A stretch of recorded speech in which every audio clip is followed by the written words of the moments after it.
Hernán Gómez, bienvenido como siempre en este que es tu espacio. Buena tarde, te escuchamos.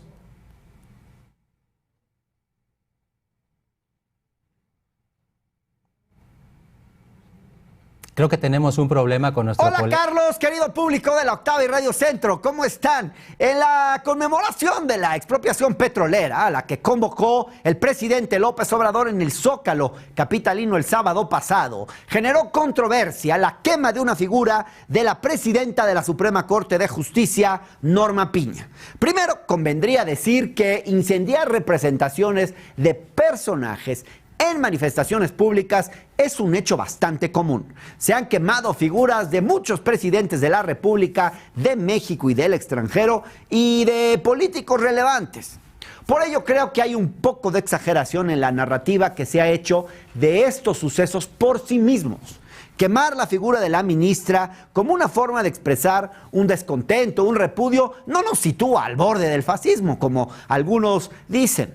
Pero tampoco es un acto muy bonito que digamos, sobre todo porque se suma una serie de descalificaciones que se le han dirigido a la ministra Norma Piña y que me parece que son bastante gratuitas e innecesarias. Siendo objetivos, la ministra tiene apenas 4 meses como presidenta de la Corte y hasta ahora no ha emitido ninguna resolución de peso que amerite semejante desprecio hacia su persona. En realidad, todavía no conocemos bien su trabajo como para poder juzgarlo. Creo que el problema es en gran medida por el sectarismo que caracteriza a un sector del obradorismo y de la izquierda, y al que muchas veces abona el propio presidente de la República. Y es que no podemos negar que hay un cierto obradorismo que abraza el fanatismo y que adopta posturas intransigentes. De eso precisamente quiero hablarles hoy. El sectarismo se caracteriza por ser una lógica según la cual cualquiera que no esté conmigo está contra mí, y cualquiera que no respalde mi manera de pensar o que se atreva a criticarla en lo más mínimo es una suerte de traidor. El caso de Norma Piña nos da la pauta para hablar de esto.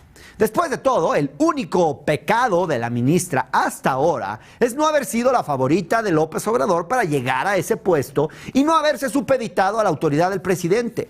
La verdad es que la ministra pues no tiene por qué supeditarse.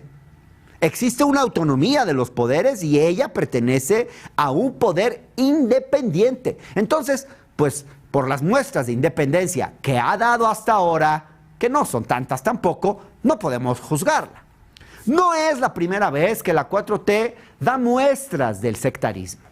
En el 2020, por ejemplo, Irmeréndira Sandoval, la secretaria de la Función Pública en ese momento, se ensañó contra la editorial Nexos por haber presentado información falsa en un contrato de adjudicación directa del 2018, y a pesar de que la editorial demostró lo contrario, se le impuso una multa severa de cerca de 1 millón de pesos y se inhabilitó a la revista para celebrar contratos con el gobierno por 2 años.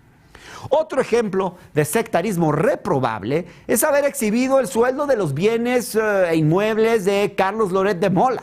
Incluso, creo yo, las descalificaciones en contra de periodistas con los que López Obrador está en desacuerdo, como es ahora Carmen Aristegui, quien a causa del sectarismo obradorista probablemente terminó por irse del lado contrario, cosa que quizás no hubiera sucedido si el presidente no hubiera descalificado su trabajo como lo hizo desde una postura bastante sectaria, creo yo.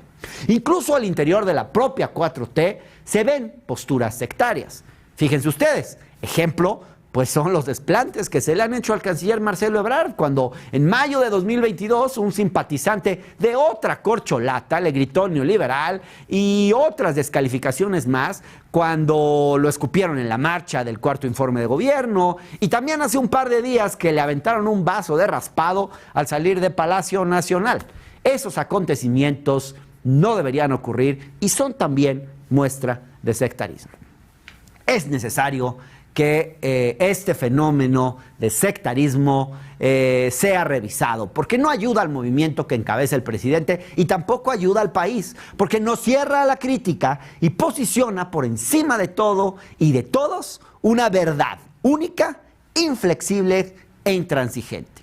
Carlos, querido público de la Octava y Radio Centro, esta es una crítica que no podemos dejar pasar. Así que, queridos obradoristas, no se fanaticen.